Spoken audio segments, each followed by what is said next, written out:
This is to the bride of Christ. I wanted to say thanks because Lord knows my family needed you.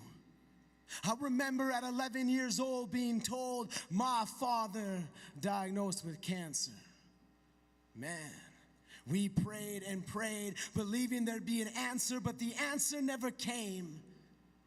And I remember standing in the rain, watching as they lowered the casket to the grave, thinking only God is to blame for this pain. Frustrated and hurt, I wanted to walk away from the church until the Lord pointed at me and said I was the one who needed to heal.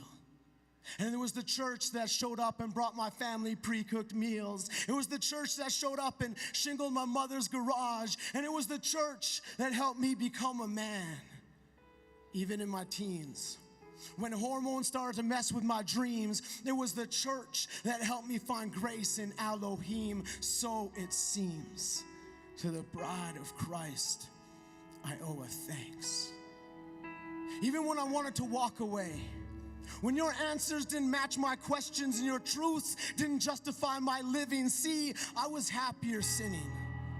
But like a spinning top, when the sinning stopped, my world would drop. Broken and alone, I would find myself at your doors, and like the prodigal son, you would embrace me as I am. And now, at a time when it's easier to put blame on your name, church. The problem with God, church. The problem with Jesus, church. We even have people saying they believe in Jesus, but not the church. Like saying you believe in breathing, but not oxygen. See, we were never designed to be single-celled organisms. We were created to need one another.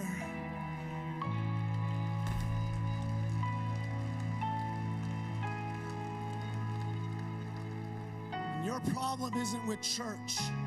Your problem is with your concept of church, where we put rules over relationships, music over worship, and traditions over theology. We get caught up trying to treat church like a social club instead of seeking after the Father's love.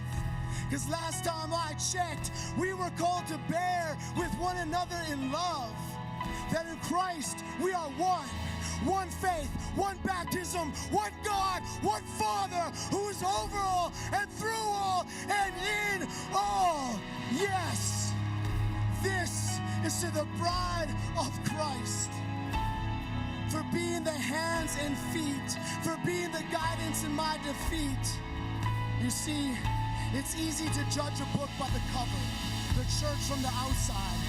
But when we open the pages and discover the church is made up of people, flawed and broken, and sometimes a little too outspoken, judgmental and hypocritical, and I'm not trying to excuse these things, but when the final trumpet sings, the King is coming back for his bride, and I would rather stand with her than speak against her.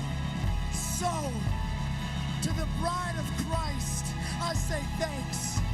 For every cup of water offered in the name of Jesus, for loving mercy, walking humbly, acting justly, to every pastor proclaiming the gospel, to every parent training their children in the word, to every man and woman laying down their life for Christ. You are the church. You are the bride of Christ. And to you,